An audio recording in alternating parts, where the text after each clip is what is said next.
Are the Atlanta Hawks done? Let's get into this.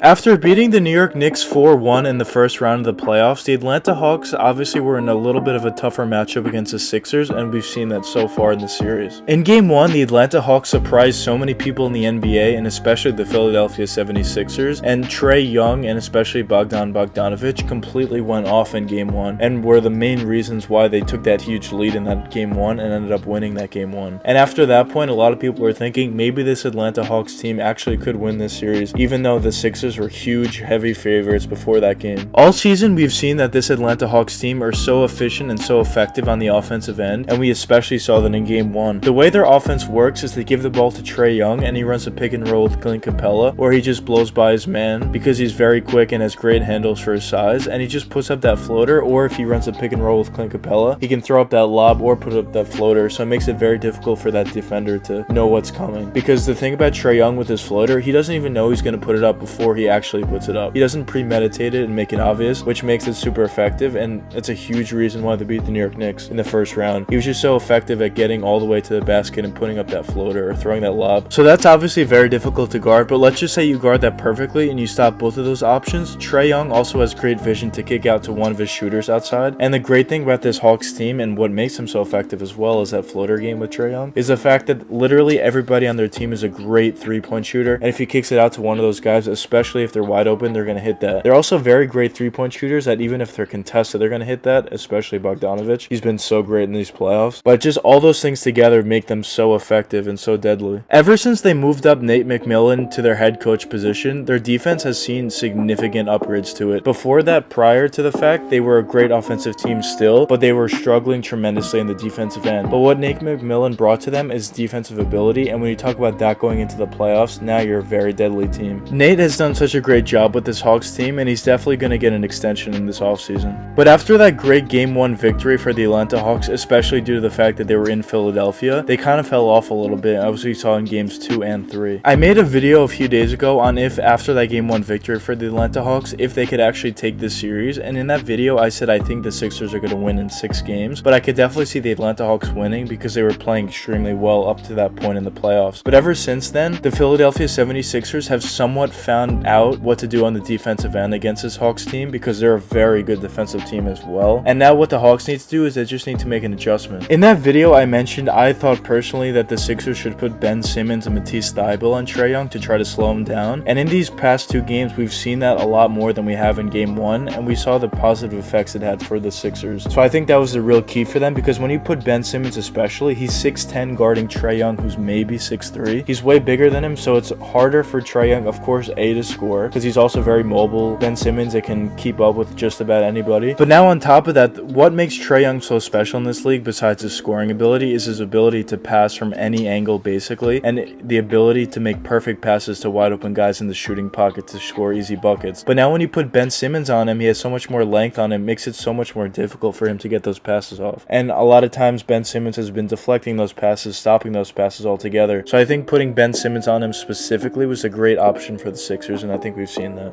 But that doesn't mean that Trae Young can't overcome it. He's obviously a great player in this league, and I think all great players eventually figure things out. But another issue for the Atlanta Hawks is the emergence of Joel Embiid. In that Game 1 victory by the Atlanta Hawks, Joel Embiid put up great numbers, but he was very inefficient. But ever since then, Embiid has kind of been dominating. Embiid on the offensive end can literally just do everything. He can run the pick and pop with Ben Simmons or whoever and hit that three-pointer. He can run the pick and roll with Ben Simmons or whoever and dunk on you or finish over you or around you. Or you can give it to him in the post and he can just bully you all the way down in the post, or he can do that post turnaround fadeaway, which he has as well. He can literally do everything on the offensive end, and he's basically impossible to stop for any team, but especially this Atlanta Hawks team that he's been dominating right now. Also on the offensive end, I've noticed that Embiid is getting a lot of, if he calls at best, he's really not getting fouled, but he's still getting the foul call. But I think that's just what the new NBA is. He's a star player and he's just going to get that, and I think that's just the reality. But on the other end, I think it's kind of balanced because Trae Trae Young has kind of made a living off drawing fouls in basically the same way. So I think they're kind of getting calls on both ends. And now, especially in game 3, Ben Simmons started to go off a little bit and be a lot more aggressive, and that